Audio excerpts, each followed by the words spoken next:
She's learned to stay still now. Grace said it gently. Thaddeus ran faster. The words didn't make sense yet not fully, but fear was already ahead of him. His shoes slammed against the floor as he crossed the vast sitting room, suit jacket flaring behind him, heart hammering like it was late for something terrible. Anselma sat quietly on the couch. Too quiet.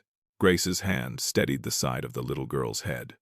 Her movements were calm, precise, not rushed, not afraid, as if this moment had happened before. Thaddeus didn't see the metal yet. He only saw his daughter not reacting, and that terrified him more than if she had screamed. Anselma Moore had been born deaf.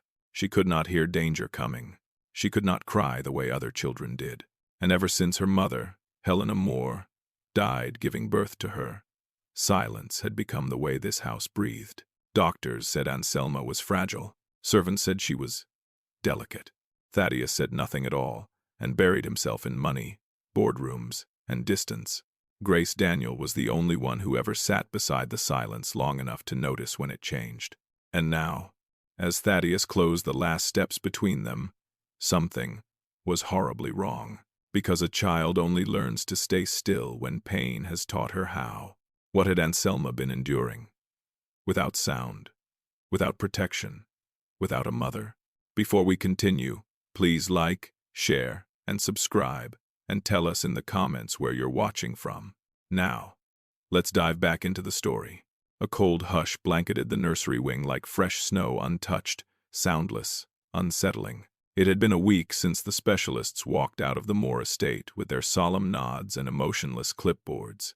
Anselma's diagnosis was delivered not with thunder, but with finality. Sensory neural hearing loss. Complete. Permanent.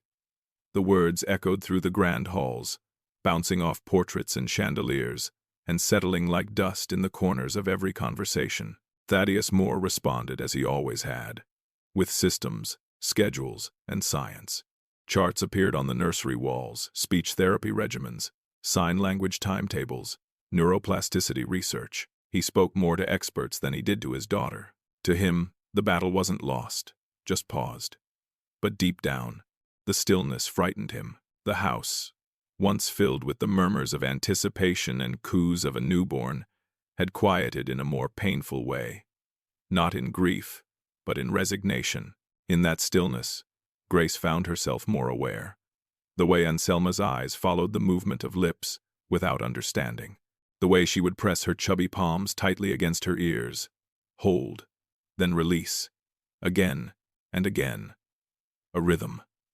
A question, almost like she felt something. Grace would pause in her chores folding linens, tucking soft toys into the shelves, and watch. What was the child trying to say? Why press where there's no sound to block? What did she feel in that silence?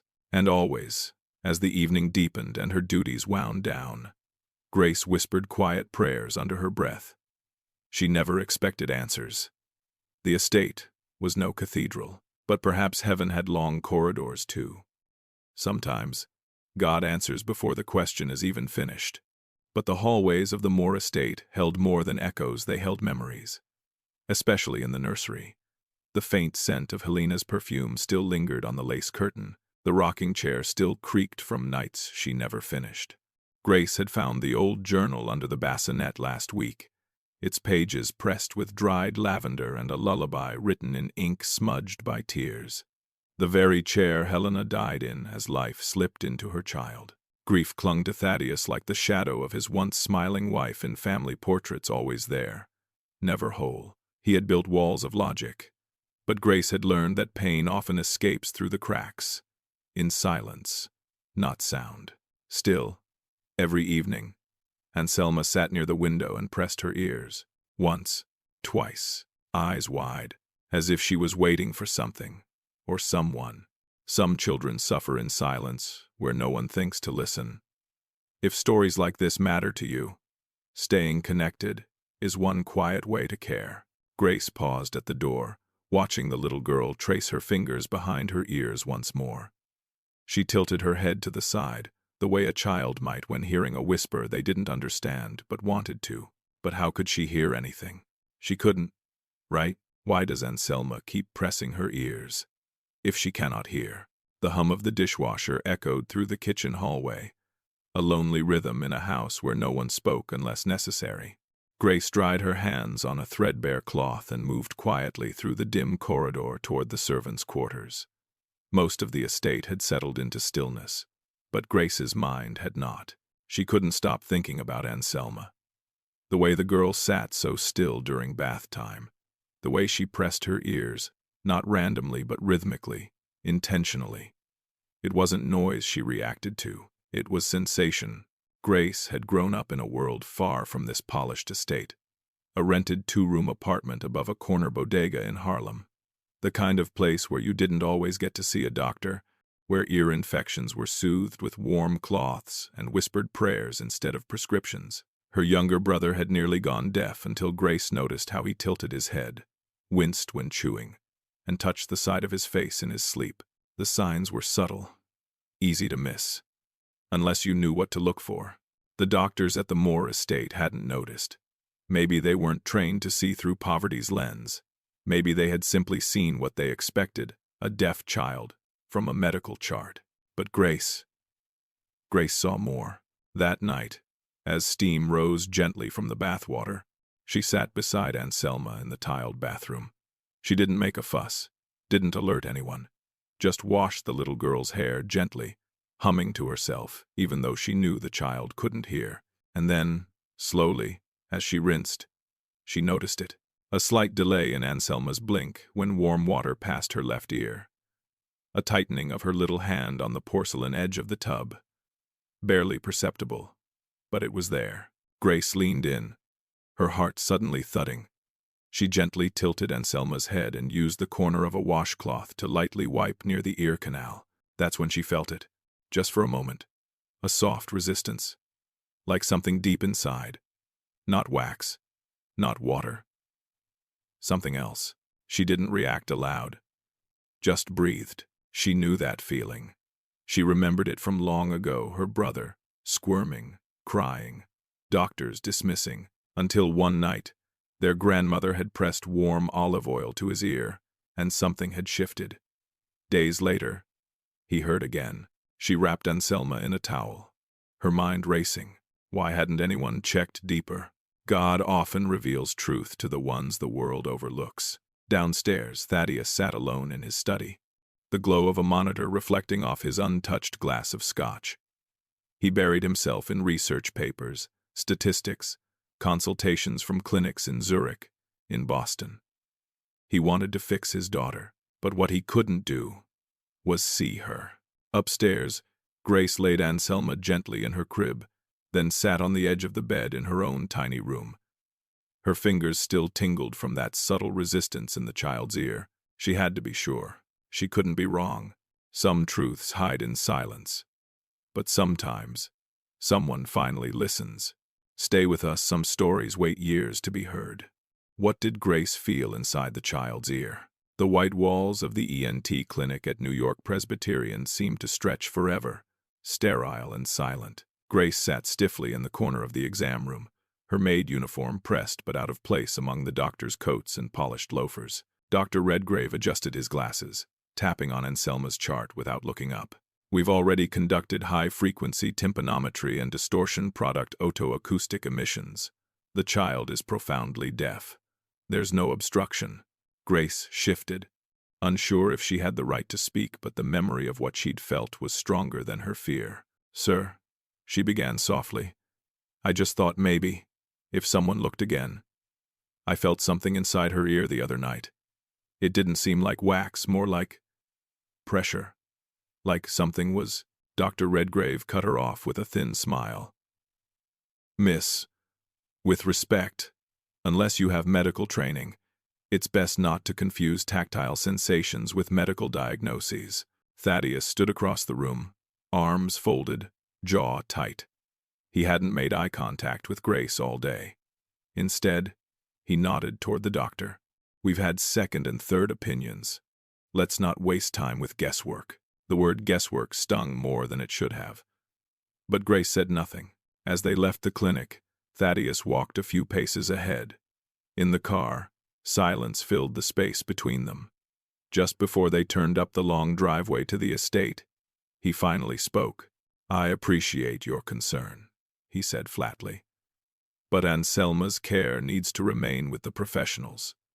Don't overstep again." That was the end of it, until night fell, and Anselma screamed. It wasn't a tantrum. It wasn't restlessness. It was pain. Sharp, sudden, soul-piercing. The kind of cry no child makes unless something deep inside has gone wrong. Grace raced to the nursery, arriving before the night nurse. The little girl was clutching her ear, face red, tiny chest heaving. Thaddeus appeared moments later, confusion and fear flashing in his eyes. "Should I call the doctor?" he asked, almost helplessly. Grace didn't wait. She scooped Anselma into her arms, whispering gently, holding her like she had held her baby brother so long ago. The nurse hesitated, but Thaddeus gave a silent nod. Steam rose in the bathroom again. Grace worked quickly, gently wiping around Anselma's ear as she cried softly, her body trembling. And then, a sound, so faint, Grace almost thought she imagined it, like a click, or a shift, or something alive. She leaned in, heart racing, held her breath. It was there again, barely audible, even to her trained ears. A rustle, a twitch, inside the child's ear. She froze. Faith grows loudest when certainty begins to fail. Downstairs, Thaddeus was pacing again, clinging to logic. But the walls of medicine were beginning to crack. How could a child who couldn't hear now cry in pain? Where was that in the chart? Grace sat beside Anselma's crib long after she drifted into sleep, her tiny body exhausted. Her fingers trembled. Her faith didn't. Sometimes what others dismiss is what was divine all along. If you've ever been the only one who saw what no one believed, you're not alone. Stay with us. What was moving inside Anselma's ear? The nursery was wrapped in velvet shadows. Only the glow of a dim lamp lit the space, casting soft halos over the edges of the crib. Grace moved like a ghost, quiet and deliberate, her breath steady, her eyes sharper than ever. Anselma slept, her little body curled tightly, one hand resting near her left ear. Grace knelt beside her, reaching slowly with a warm cloth and a small ear tool hidden in the pocket of her apron. She had done this before, but tonight her hands shook. Gently, she tilted Anselma's head and leaned in, holding her breath. With surgical care, she began the same soft pattern she'd performed each night for the past 2 weeks. And then, it slid out. A bead, no bigger than a lentil. Dull silver in color. Smooth. Round. Unnatural. Grace stared at it in her palm. Her body still, like time had frozen. This wasn't the first. She rose and moved to the far corner of the room where her apron hung. From its inner lining, she pulled a folded white cloth and unwrapped it. Inside 3 more. Identical. 3 tiny bead-like pieces she had quietly removed over the past weeks. Never 2 in the same night. Always deep. Always lodged near Anselma's inner ear canal. Always the same weightless dread in Grace's chest. And now a 4th. She looked back at the child, still breathing softly, a faint frown on her lips, even in sleep. That's when it clicked. The bruises that came and went on Anselma's arms. The way she had been gnawing at her sleeves, pressing her fingers near her mouth. How she sometimes gagged without food. Anselma hadn't just been inserting these. She had been swallowing them, too. But why? How? No one had given her these. No one had seen her holding them. And yet, here they were. Grace wrapped the newest bead inside the cloth and tucked it back into the secret pocket of her apron. She knew how Thaddeus would react if she brought this up again, clinical dismissal. Or worse, a reprimand for interference. But this wasn't an accident. This was a pattern. This was no accident. This was a pattern. She stood beside the crib a moment longer, watching Anselma stir softly in her sleep. Down the hall, Thaddeus slept behind a locked door, unaware of the secret forming just feet from his daughter's pillow. The walls of the estate were thick, but not thick enough to muffle the sound of spiritual warning. Something was wrong, very wrong. Some dangers don't scream, they whisper. If you believe hidden suffering deserves light, staying close to stories like this is one small stand for truth. Grace sat down in the rocking chair, pressing the folded cloth between her palms. These weren't toys. They weren't household objects. They didn't belong to any jewelry or appliance in the nursery. She looked at the 4 tiny beads again. They were too specific, too deliberate. Where are these objects coming from? The late afternoon light poured into the Moore estate's sitting room like gold syrup, soft and unthreatening. A subtle hum from the vents whispered through the air, the only sound in a house that had forgotten how to breathe. Thaddeus entered mid-stride, still in his charcoal gray suit, fresh from the city. His briefcase was slung over one shoulder, his jaw set, mind already spinning with deadlines, data, and distraction. He didn't expect silence. He didn't expect stillness. He didn't expect this. Across the room, Grace sat on the velvet couch, posture still and centered. And Selma lay beside her, curled slightly, head resting in Grace's lap. The child's eyes were half-lidded, her small hands resting gently on her chest. Calm, trusting. Grace's fingers were inside her ear. The moment froze. Thaddeus stopped walking, confusion flooding his features. His gaze darted from Grace's hand to Anselma's motionless face. His breath caught. She wasn't moving. The image in front of him collided with something primal. Fear. A scream that never made it out. His brain filled in blanks it didn't understand. She's hurting her. His face twisted in alarm. Grace. He ran. Across the rug. Past the coffee table. Full stride. His voice breaking. What are you doing? Get away from her. But Grace didn't flinch. She didn't even look up. Her hand moved with the slow, practiced steadiness of someone performing a sacred act. Her other arm gently supported Anselma's head. And then, just as Thaddeus reached them, she drew her hand back, revealing between her fingers a tiny metal shard. The room fell silent again. He stopped cold, his breath ragged, chest heaving. Grace turned her head slowly and looked up at him. Her expression held no fear, no accusation, only truth. She lifted the shard higher between her fingers, the silver glint catching the afternoon light like a blade. And in a voice soft but unshakable, she said, "This is the 7th one, sir." The words sliced through the room like a scalpel. Thaddeus stared at the piece of metal, then at his daughter's peaceful face, then back at Grace. His terror didn't vanish. It changed. It mutated into something far darker. Confusion. Horror. Guilt. A question he wasn't ready to ask. He ran in thinking he was stopping evil, only to realize evil had been hiding in his own house. Grace gently placed the shard into a folded cloth, beside the others she'd hidden away. 7 now, each one carefully retrieved, each one more damning than the last. Thaddeus sank slowly into the armchair across from them, his body finally catching up to the weight of what he had seen. He looked smaller somehow, like a man waking from a dream into a nightmare that had been unfolding beneath his own roof. Anselma stirred softly, unbothered, as if this routine, this quiet extraction of pain was now part of her normal. And Grace just waited, letting the silence ask what words could not. Some horrors don't break down doors. They slip through the cracks, unnoticed. If you believe the unseen deserves to be seen, don't look away now. If this was the 7th piece, who had been putting them there? The heavy door to the Moore estate's security room clicked open with a metallic groan. Dust stirred in the corners as the small screens flickered to life. Thaddeus hadn't stepped foot in here in months. This part of the house was used only for maintenance and routine checks, not answers. But tonight demanded answers.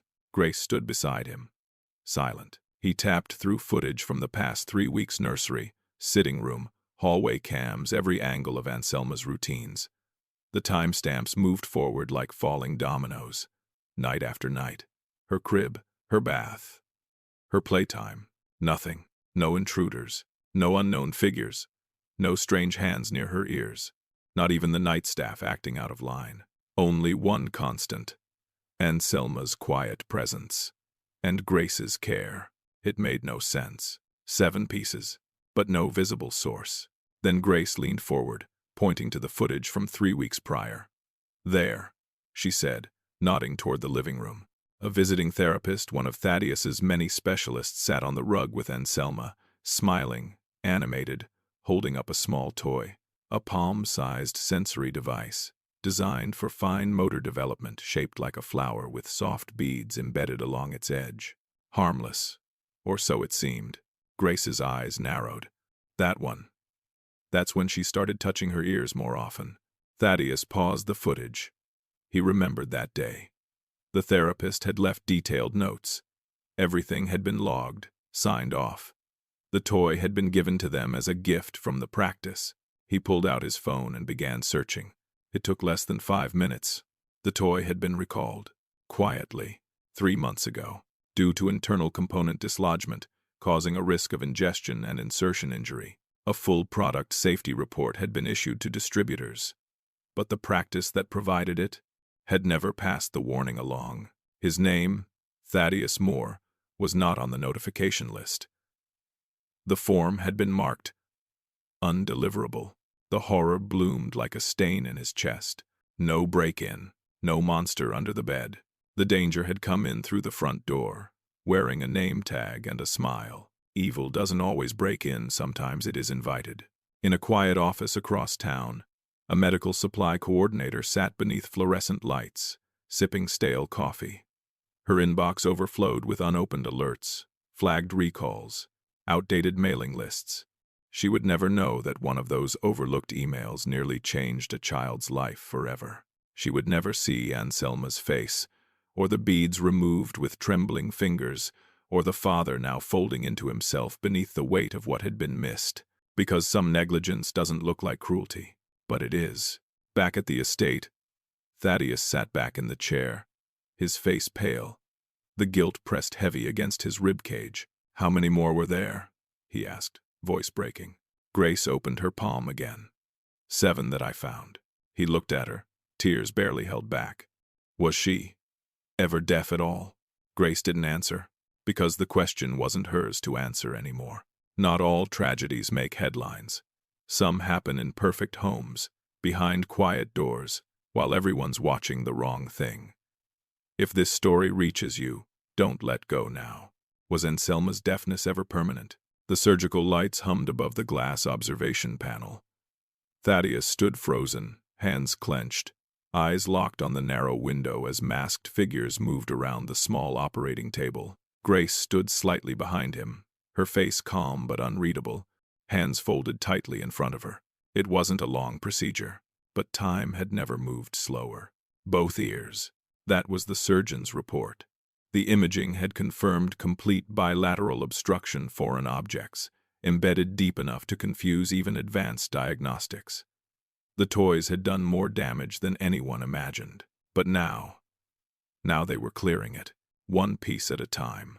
Under anesthesia, Anselma remained still, tiny, unaware that the world was about to open in a way she had never known. Thaddeus hadn't spoken since they arrived. Not when the intake nurse recognized his name. Not when the attending surgeon asked how long this had gone undetected. Not even when Grace quietly handed over the folded cloth with all 7 metallic beads. The operation was delicate, but the moment it was done, the tension in the room shifted. The surgeon emerged 15 minutes later, removing his gloves with a sigh of quiet satisfaction. "No permanent damage," he said. "She'll need monitoring, but her auditory canals are now fully clear. The pressure's gone. There's every chance she'll begin responding to sound as early as tonight." Thaddeus didn't speak. He nodded once, then sat down on the nearest bench, elbows on his knees, fingers pressed hard against his temples. It was later that evening, when Anselma stirred under dim hospital lights, that the moment came. Grace stood by the bed, adjusting the blanket, humming softly out of habit, not expectation. Then she heard it. Not a word, not a phrase, just the smallest gasp, a sharp little inhale, like surprise caught in a balloon. Grace turned. Anselma's eyes were open, her tiny brows furrowed. Across the room, a tray clattered softly against the counter as a nurse adjusted a monitor. Anselma flinched, just slightly, then blinked. She had heard it. The softest sound, and the tiniest cry followed. High-pitched, confused, real. Grace staggered back a step, her hand flying to her mouth. Thaddeus rose from the chair so quickly it nearly tipped. He moved to the bedside, eyes wide. searching his daughter's face like he was seeing her for the first time. She looked up at him. No comprehension, but recognition. The world had broken open, and she was inside it. Thaddeus fell to his knees, not out of weakness, but out of awe. His hands covered his face, and for the first time in years, he wept. Not the restrained tears of a grieving widower, but the broken sobs of a father who had carried a silent weight too long. Grace lowered herself beside him, her own knees hitting the floor slowly.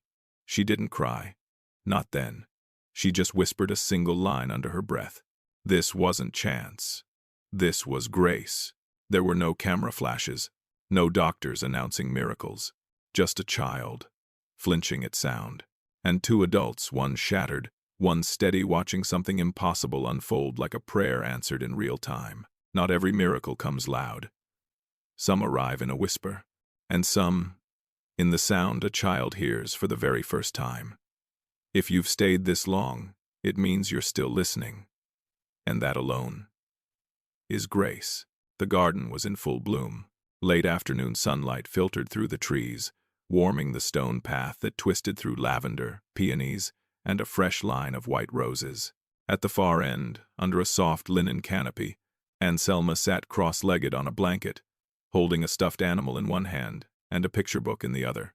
Grace sat beside her, sounding out words slowly, guiding her with gentle, steady patience. Butterfly, Anselma tried. Her voice came out uneven, a little delayed, but it came. Not every sound landed. Not every syllable made sense yet. But some did. Some made it through. The surgeons had said her hearing would be partial at best. The nerves had been deprived of stimulation for too long, too early. But Anselma had surprised them all before. She would do it again. Some days, she flinched at harsh noises.